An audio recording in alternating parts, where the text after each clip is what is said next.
everybody, welcome back to Gideon Stuff and welcome back to another episode of My 2 Cents. This is a series here on the channel that I have not made an update to in a very, very long time. I think the last time I did a My 2 Cents episode, we talked about the Kershaw bare knuckle. And that was a long, long time ago. I think that was all the way back in 2021. Anyways, for those of you that don't know, which is probably most of you, we've grown a lot since then. My 2 Cents is a series where I take a knife that I feel like has been talked about a lot already on YouTube, been reviewed to death, and I give my thoughts on it without doing a full review, right? So this is a knife that I don't think it's worth me giving it a full review because everything that there is to be said about this knife has already been said by other people, but I do still want to talk about my experiences and my perspective on it. So today we're talking about the Spyderco Tenacious line. And right here we have the Spyderco Resilience, and right here we have the Spyderco Tenacious. Now I haven't had either of these knives on the channel a whole lot, not as much as I need to, which is weird because I've used them quite a bit. The last time I had the Tenacious on the channel was actually in another video series I haven't made a new addition to in quite a while. Edge to edge, where I compare two knives against each other, and I compare the Spyderco Tenacious against the Kubi Tenacious. I do have a couple of edge to edge videos in mind. We'll maybe work on some of those and get them out this year. But today we're going to be talking about this knife series and what I think about it. And there's a couple of reasons why I want to do this video now. So number one, recently I went and I visited my parents on the ranch. And while I was there, I was helping with, all the chores on all the ranch work and stuff. And I started carrying the Tenacious a little bit because why not, right? It's a good knife. And I made a couple of shorts about it, which you guys will have probably already seen. I'm editing one of them right now. But I had forgotten how much I absolutely loved carrying this knife, and it made me want to talk about this knife. So let's go ahead and talk about my history with these things. I bought this knife about a year after I got into, the knife collecting world, like big time. And I remember I went to a Walmart and I said, yeah, I want to have that, Spyderco Tenacious that's in the little glass case. And the guy pulled it out, put it in the red Spyderco box, scanned it, and he said, all right, that'll be $12.50. And I was like, are you sure? Because I had been saving up. I think I had like $60 allotted for this knife. And at Walmart, these things were running like $45, $50 at the time. I was like, are you sure? He scanned again. He's like, yeah, that's going for $12.50 right now. And I said, oh, okay. And so I bought it, and there we go. I got a Spyderco Tenacious for less than $13, which is probably the best deal I have ever gotten on a pocket knife.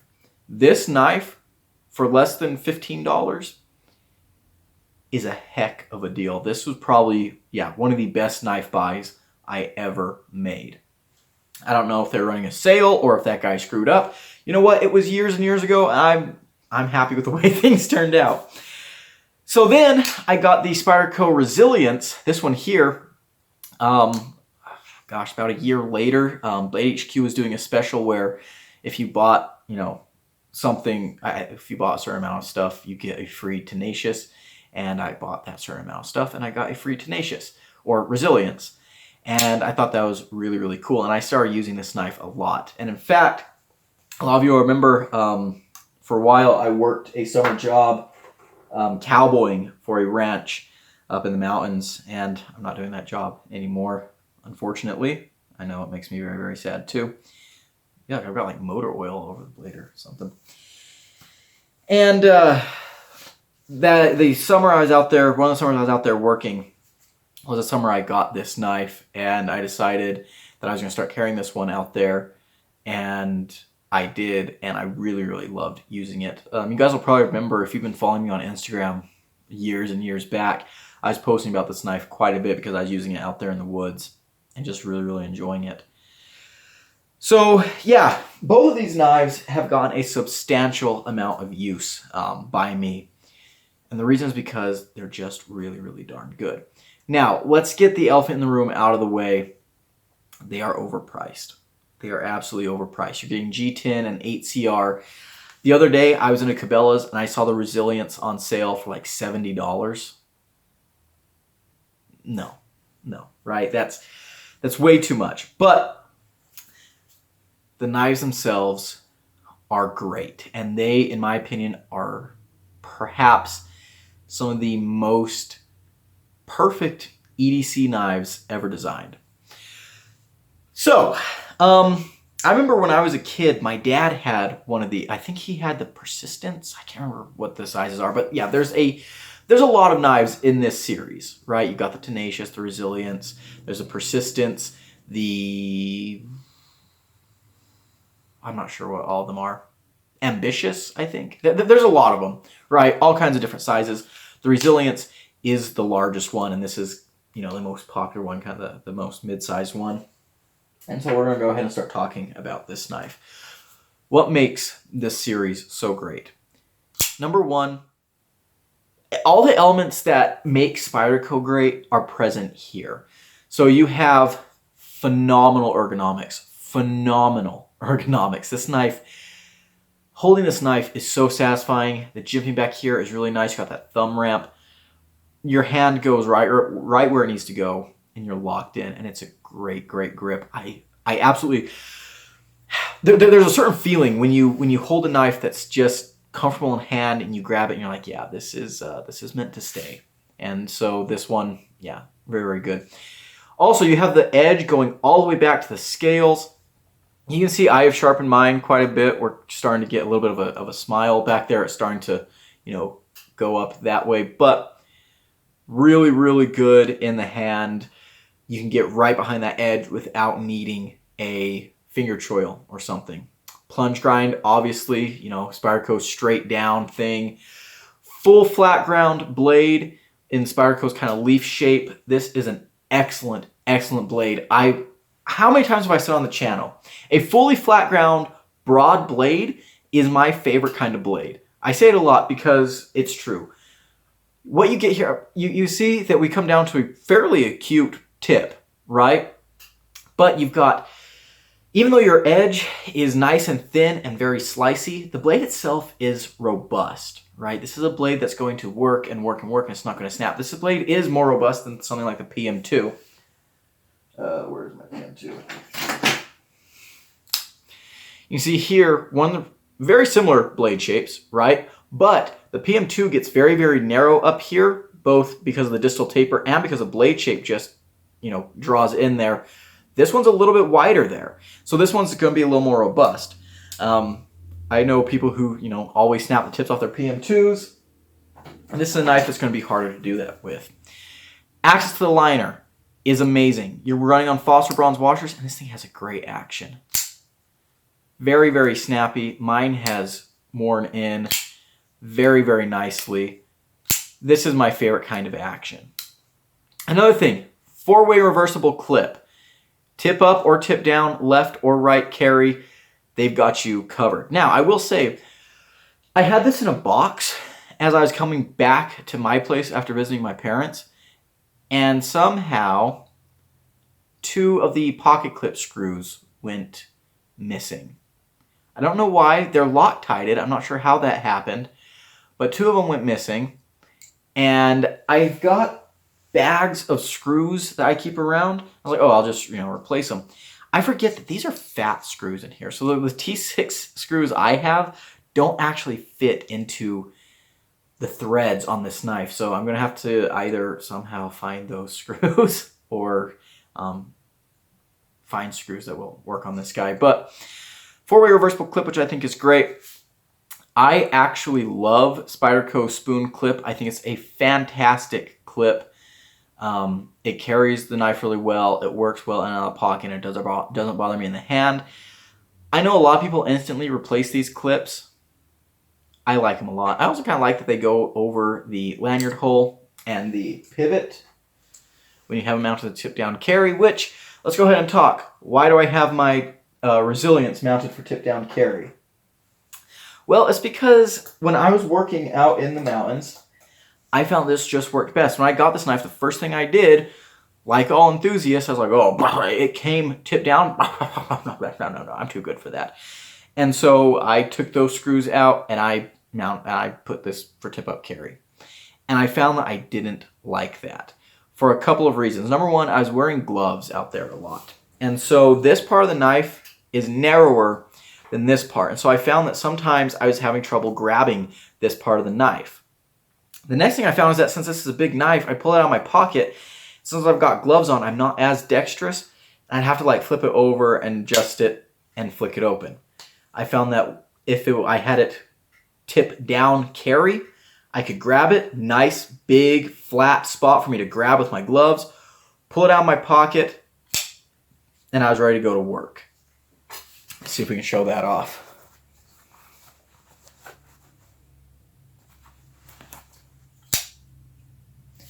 Right, it just worked out better for me. Now, basically every other knife I own, I do carry tip up. The Tenacious I carry tip up because it's a good size. It's small and compact enough that when I pull it out of my pocket and it's tip up carry, I'm already in a great spot to deploy it. But this knife just works better for me to have it tip down. Let's go ahead and talk about that steel. That 8CR13, that dreaded steel. Now, I definitely don't think that's the right steel to have on these knives at the prices that people are charging. In fact, I think on Blade HQ right now, these are going for, you know what, let's look it up real quick. Yeah, so pretty atrocious prices. We're talking $60 for the G10 versions and $50 for the FRN versions. That's too much, right? That's too much. However, their 8CR does, I've been happy with it. As far as 8CR goes, this is probably the best 8CR I've ever used. And 8CR and Aussay are kind of at the same level. I don't think they're terrible steels. Just be honest, I don't think they're awful. And in fact, like, if I'm going to be giving a knife to a first-time person and I have a choice to give them a knife in D2 or 8CR, I'm giving them 8CR every time. Heck, I might even give them 8CR over things like 14C. The reason being, I think it's much more user-friendly to someone who's not an expert at knife maintenance. The stainlessness on 8CR isn't great, but it is there. The ease of sharpening is really, really good. And honestly, the edge retention is not terrible. It's really not.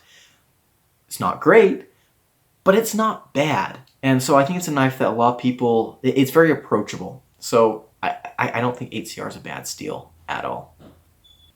So after years of using these knives, I have really come to appreciate them as the tools that they are. Again, they have all the classic Spyderco stuff. They've got that easy open hole. They've got the four-way mountable clip. They've got the great ergos. Everything that people love about Spyderco is present in these knives, and I think that's a wonderful, wonderful thing. And honestly, the Spyderco Tenacious, excuse the stupid clip. In fact, let's tighten that up real quick. I can't believe that none of the T6 hardware I have laying around works on this thing. It's frustration. But let's go ahead and get that guy